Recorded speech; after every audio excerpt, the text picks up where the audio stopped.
Hi there, everybody. You are watching or listening to another edition of But Before We Go. My name is Bill Woodcock, or if you are watching this, you might know me better by my nom de crime, Ernst Stavros Blofeld. And I'm Steve Hunt, and I've got nothing to say beyond that. I can't touch it, so I, I'm just Steve. You just wish you had a color point short hair to hang out with you while you did this podcast.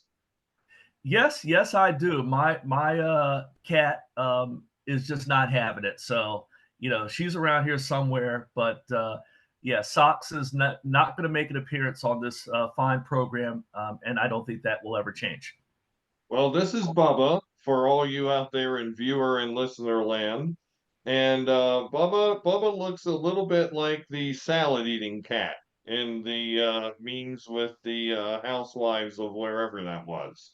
But yeah, he hasn't met a camera he doesn't like yet.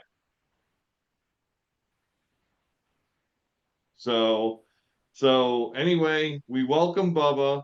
I don't know if he's the official, I guess for now, he is the official mascot of But Before We Go. Steve, today's episode is actually this is the first of a two-part episode. Our first big two-part episode. And what issue could there be, viewers and listeners, that could make us want to do a two-part episode? What could be so big that we would want to just talk for more than 30 minutes, for 60 minutes? Who knows? It might be more.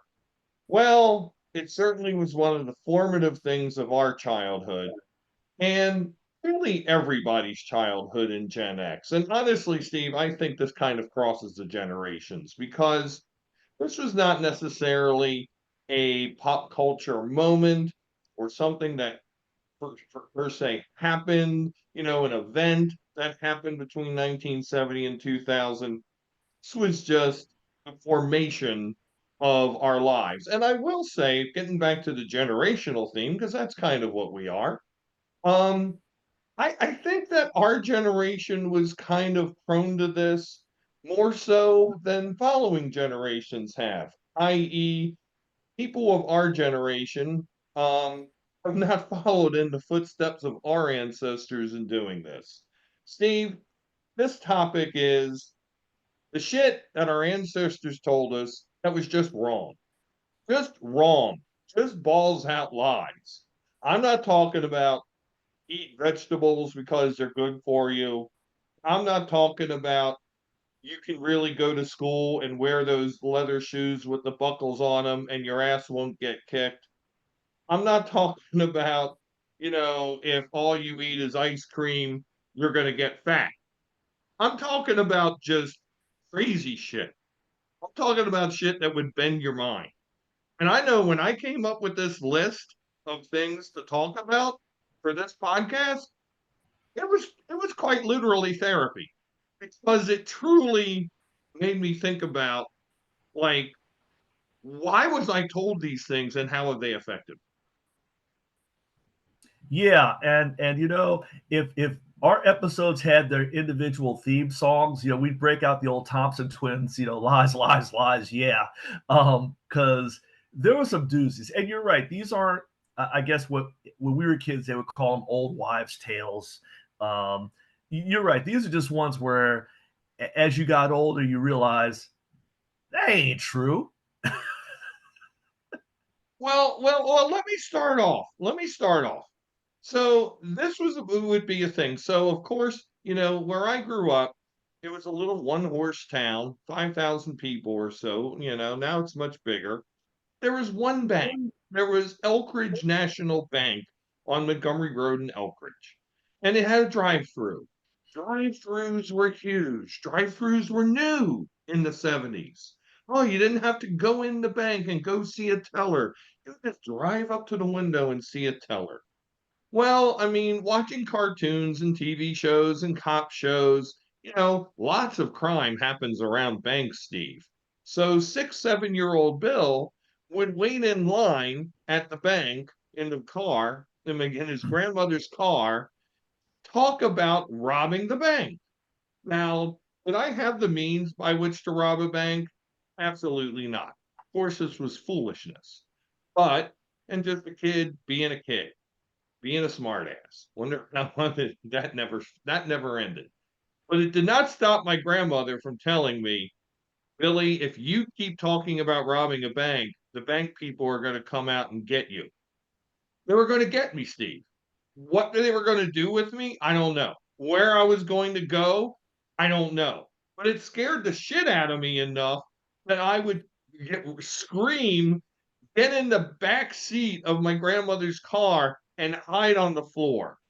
And she would make believe that some bank police officer was coming by, and she would say, "Yes, sir. No, there's no little boy here who says that he's going to rob the bank. No, I don't know who you're looking for, but there's nobody here. Okay, have a good day, sir." And she would tell me to keep my head down. Just stay where I was, stay curled up on the bottom of the friggin' bar floor with gum and straw wrappers and the like. Well, we were in line at the bank. Wasn't a nice thing to do at all. That was horrifying. It was horrifying and equally ridiculous. Now, obviously, for those watching this podcast, we're talking about the days before, 7-year-old Bill might have had a smartphone and could Google search this thing and realize that it was fake. So we believe that shit. And there's some ridiculous ones out there, but that one is next level because if you really break it down, even if, say, you were inclined to talk all this garbage about robbing a bank in a drive-through, how are you going to do that from a car? It's Right. not like you're in the bank right in front of the teller where you can say, stick them up. You're in It, a car. You're nowhere near the yeah. money. You're nowhere near the humans with the money. That one is just a whole different level, and they still sold it. In line with a woman in her 60s in the driver's seat, driving a a a, a Pontiac Catalina midnight green. It's so freaking horrific. But yet, yes, they sold it. Yes, I believed it. I mean, Steve, this is the most mild one that I got. You And want even to know some shit? So I got a list for you, brother. This is not good. This is wow. God, calm me down. okay, I'm well, getting I'm getting fired up already. I feel you, Bill. I feel you, and fired up are you? Um, or maybe I should keep the backward speech for later. But the first one I have, I'm going to call it old reliable, and I will admit it is the one that has been passed on through generations, and I have said it to my own children. If you go outside without a coat on, you're going to catch cold, and that is one that I think every parent has told every kid, probably as long as there have been coats. If you go outside and it's 30 degrees and you're in short sleeves and you don't bundle up, you're going to catch a cold. No, no, you're not. You know what you're going to end up doing? Being cold, but you're not going to get Right, sick. right. And my, I full admission, full confession, my child, if it's above like freezing, he wants to walk outside in shorts and a t-shirt. I mean, and so we have used this line on him, and he is now in high school, and he has come back and said, that's not true, right?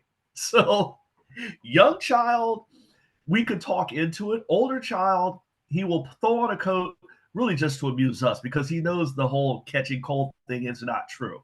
Now, I did not realize it until later in life when I got into skiing, and I had friends of mine who skied in shorts and a t-shirt. And I noticed through the entire trip, they never caught cold. So yeah, that's one that I don't know that we could do this show without touching that one because I don't know of any parent that's never said that to a child. So that kind of does beg the question of like, how ignorant were our parents? Because I heard the same thing in my household growing up, and I truly thought that my father, my grandmother, my great grandmother thought that going outside in cold weather would make you catch cold or pneumonia. Yes. Pneumonia. Yeah. That was the True. other one. It was always pneumonia. Yeah. And it was, I don't even know if I've ever had pneumonia. I don't think I have, but maybe I have. But every illness was pneumonia. Yes. And you would get it from going outside in the cold and or the rain. You were going to get pneumonia.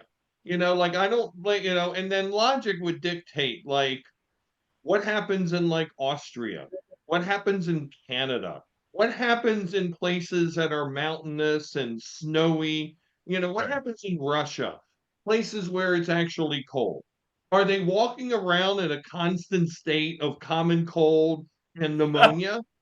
I mean, everybody in the UK, because it rains so much, so they say. Only when I go to England, it doesn't rain. But does everybody have pneumonia? I don't think so. None of my English friends I've ever talked to have never talked to them when they've had pneumonia. So what the flip? I don't understand. And to talk to the generational schism here, yeah, I mean, my son would go out and walk 3/4 mile to high school in 30-degree weather with shorts and a hoodie, and that was his uniform. And it was like, see ya, bud. Yeah. And And I he don't. liked it. He liked it. Yeah. Yeah. And that was mine as well. And Bill, I don't know about you, but my worst colds have been during like late spring and early fall when it ain't cold. Oh my God, my worst colds come in the summer, like August, September. Those are worst summertime colds. Ooh, ick. It's nasty. Yeah, and I mean, and I can remember having very bad flu when I was a kid in like March. So I guess it was maybe a little cold then, but it really wasn't due to like, cavorting about in cold, rainy, snowy weather. Yeah. And oh, by the way, related to that very quickly, because I know we've got a lot to touch on. Um, I'm probably going to catch cold because of the drastic change of weather in the spring. Warmer day and then it gets cold at night, and that change of temperature is going to set you up to catch cold. No, it's not. No, and But that's people go there. they do go there. It's fear of the unknown. And then that brings me to the next thing. I'm going to kind of batch these two because these are also dangerous. So, not only would the bank would come to get me, to take me away for threatening to rob the bank, but in general in my house, misbehavior was met by various threats of death and or abandonment. So first off, the death. Uh, things would get me. If I don't go to sleep, the snallygaster is going to come out and get me. Ah! That was literally a thing. The snallygaster. I didn't know what the hell a snallygaster was. I thought it was totally made up. Turns out it's a legit cryptid. It's a mythical monster. Maybe it's real. Who the frick knows? That in parts west of here, the Frederick area up through central PA, York, Lancaster areas, people believe in. Hell, I don't know. I might believe in the snallygaster. I don't know. I haven't contemplated the snallygaster enough. But the snallygaster is like this half dragon, part bird, part human monster with like a beak and teeth and claws. And it was going to come out and get me if I didn't go to sleep, which was not really conducive to making me want to sleep. Hell Because no. if the snallygaster was lurking, why would I want to be asleep when this creature was out? Why would I Yeah. want to be? Why would I want to risk being torn asunder? So no, me, I was not induced to fall asleep by threats of the snallygaster. If indeed, it'd be even worse. And then the other thing It's the abandonment. So look, I mean, it's not like my mom and dad didn't divorce when I was 2, because they did. It's not like I lived as a one-off in my entire town, being raised by my dad, who was out cavorting, chasing tail, my grandmother, and my great grandmother. It's not as if that wasn't bad enough, wasn't problematic enough for a kid. But when I would cause problems in the house because I acted up as kids are wont to do, my grandmother would cry and well, fake cry. I mean, not real cry, not real tears, but like she'd go boo and put her arm in her head, put her head down. And she's like, Billy, you're making me sad. And I said, oh, I don't want to make you sad, but sometimes I would say, God, should be sad. She would say, I'm going to go run away from home. And then I'm like, don't run away from home. Don't run away. And then I would be sad. And then I would cry.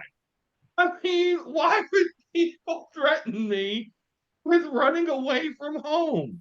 That's just not right. I don't like that, Steve. Yeah, that one.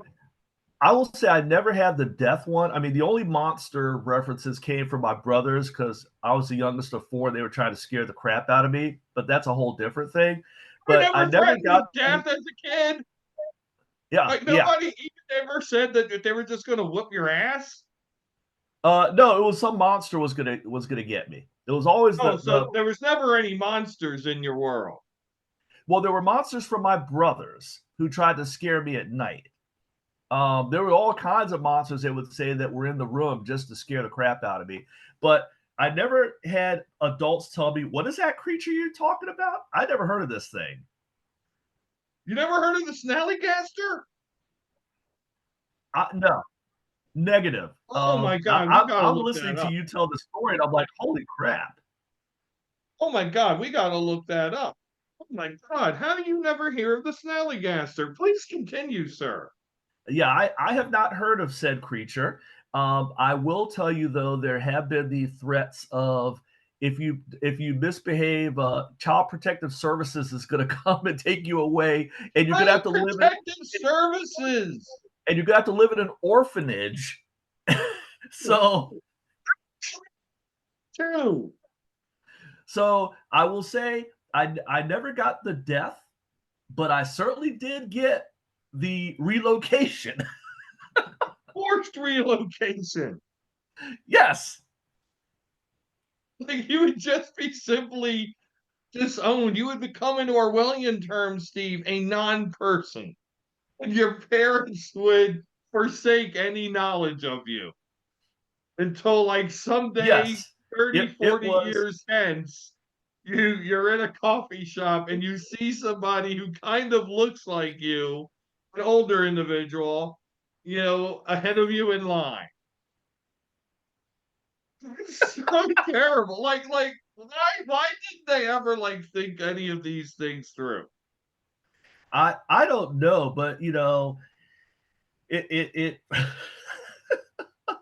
if they're trying to traumatize their children and turn them into totally jacked up adults, they certainly had a really good strategy to accomplish that goal. So, yeah, it was. They were pretty rough.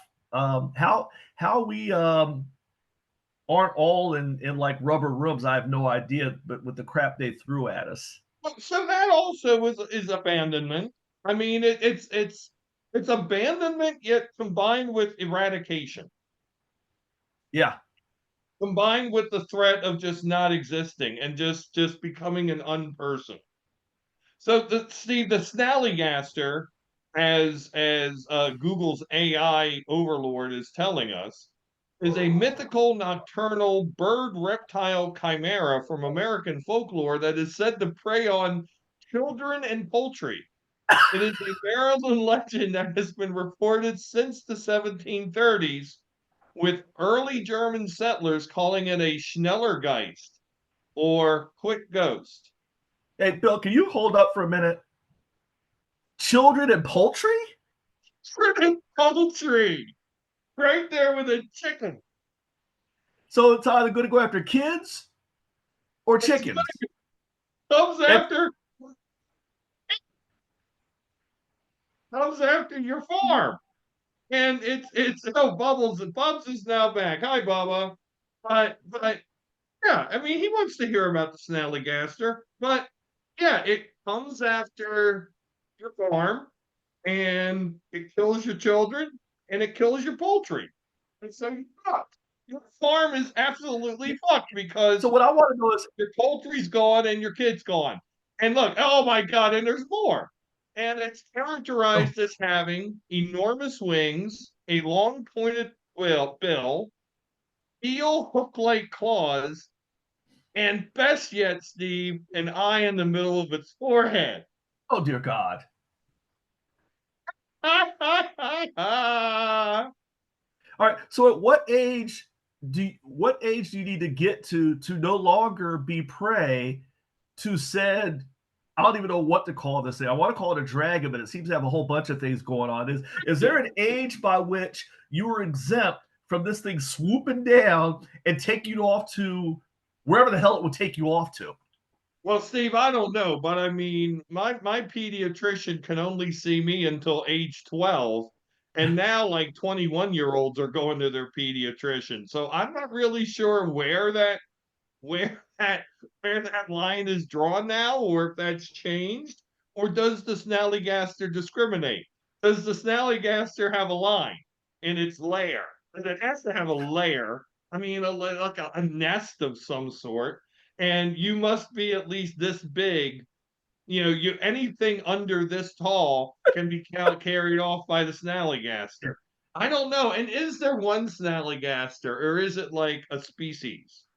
And Snallygaster culture and Snallygaster Yeah. society. What is that like? How much of a combination between Mutual Omaha's Iron Kingdom, Mutual of Omaha's Wild Wild Kingdom, Kingdom. Yeah. and some race out of Avatar would this be like? And question for you, Bill, and maybe for somebody out there, this seems tailor made for a horror movie. Why did nobody ever make this movie? Yet. Yeah. Now I propose that the Frederick baseball team, the Atlantic League baseball team that's now called the Frederick Ghost Hounds, that they call themselves the Frederick Snallygasters. That would have been a badass name. Alas, they went with Ghost Hounds.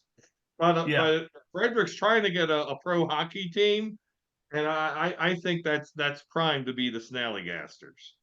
Because you could also, I mean, but could you make a cute mascot out of this?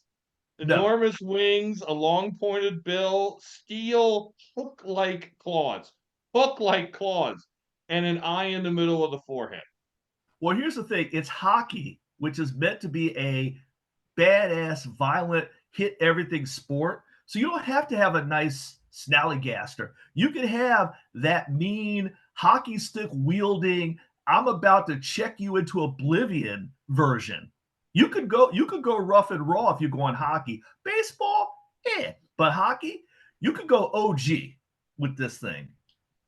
I love the I'm just idea. I saying. love the idea of the Snallygaster. I do not love the idea of the Snallygaster being used as a tool of threat. Nor do I honestly appreciate these threats of abandonment. Between episodes, Steve, I'm going to send you a picture of a Snallygaster. But and I urge all the viewers and listeners out there to look up said Snallygaster, spelled like it sounds. But it's a work. Yeah, that's funny. So I'll throw out my next one. I don't know how I can follow Snallygasters or Living Like Little Orphan Annie, but I'll give it a shot. We're getting into, well, towards summer. Obviously, we're heading very quickly towards that wonderful time of the year, which leads you to the cookout. And I don't know about you, Bill, but I cannot think of a cookout when I was a kid that did not have certain staples, your burgers, your dogs. Where I grew up, you always had a fruit, which was typically watermelon. because summertime, that's what you do. And how Mhm. many times were you told, friend Bill, eating watermelon seeds will cause them to grow in your stomach? Oh, yes. Oh, yes. Yes, that with watermelon seeds, which is why I never ate watermelon. To this day, I rarely eat watermelon. I mean, Steve, the stuff that's coming up in part two. I mean, this stuff is bad. And hello, Bubba. Bubba's here again, and Bubba's not happy because I'm trying to show everybody his best side. But yeah, the stuff from this part is bad enough. This next, I mean, you just wait until what I got for part two. But yeah, that whole thing about seeds growing. Look, dude, when you're threatened with abandonment, death, some sort of bank sponsored prison, the last thing you need are seeds growing in your insides. Yeah, it was pretty rough. And I personally think this was the adults' way of watching kids fumble around the piece of watermelon, trying to work around the seeds and see how much of a mess they could make. Because you're picking, and of course, I don't know about you, but in my household, spitting of watermelon seeds was frowned upon. So you Oh had to well, pick around them to get the seeds out of the way before you could eat said watermelon because they did not want you spitting them around the yard because if you did that, then they would grow in the yard and be all over the place. So we were in a total catch 22. You couldn't swallow them. You couldn't spit them out in the yard and just like let them fly. You had to get them back on the plate to be thrown away. okay, so yeah. I mean, we're not okay. So at first I was going to be like, well, of course you can't spit seeds at people. That's not good. But you're not talking about that. You're talking about just getting rid of the refuse of the seeds that you don't want to eat or swallow, lest the plant grow. Right. And how prolific are Yeah. watermelons? If you toss them outside within weeks, your yard would be covered in watermelon plants that all had to be taken care of. What sort of mutant creature from the 50s watermelon would this be? I can remember being told similar with watermelons, but now with a thing that I honestly enjoy eating quite a bit. And in fact, the season for this crop is coming up. Pea pods. Huh. Like the snow peas or the Yeah. snap peas, you just eat like the whole little pod. It's kind of tasty. It's a little bitter, a little sweet. Yummy. Oh, sugar snap So, peas are like that. yeah, don't eat those or else pea plants will grow in you. Now, pea plants would grow in you if you eat the pod, but yet if you open the pod and eat the individual peas, it's okay.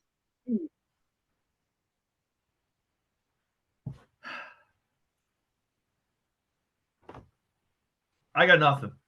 And on that is a good place to leave it. So this is part one of the shit our ancestors told us that was just wrong. Wait till you get the part two. That's all Yeah. I'm saying. Wait till we get the part two. All right, for Steve, this is Bill. We're in stunned silence right now. And this is but before we go. Tune in next week for part two of this mess. Bye now.